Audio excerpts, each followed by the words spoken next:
വൈകുണ്ഠം എന്നറിയപ്പെടുന്ന ബദ്രീനാഥ്.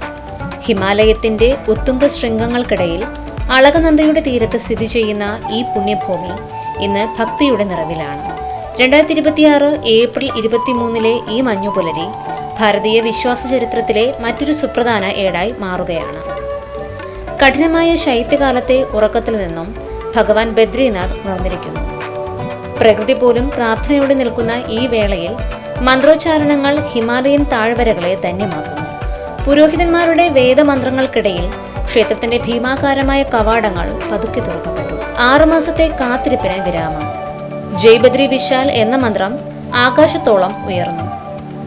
മുഖ്യമന്ത്രി പുഷ്കർ സിംഗ് ധാമിയും ശങ്കരാചാര്യർ അവിമുക്തേശ്വരാനന്ദ സരസ്വതിയും ഭക്തിപുരസരം ഈ മുഹൂർത്തത്തിന് സാക്ഷ്യം വഹിച്ചു. കവാടം തുറക്കുന്നതിലൂടെ ഈ വർഷത്തെ ചാർധാം യാത്രയ്ക്ക് പൂർണ്ണമായ തുടക്കമായിരിക്കുന്നു.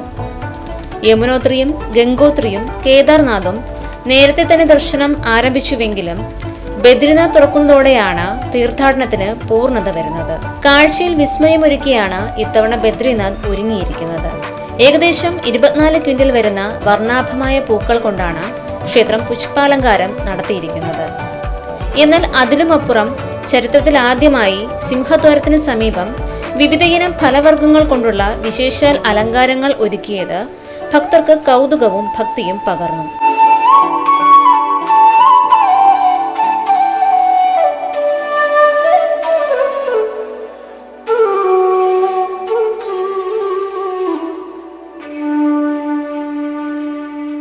ഓരോ വർഷവും ഇവിടുത്തെ ചടങ്ങുകൾ കൂടുതൽ പ്രൗഢഗംഭീരമാകുന്നു.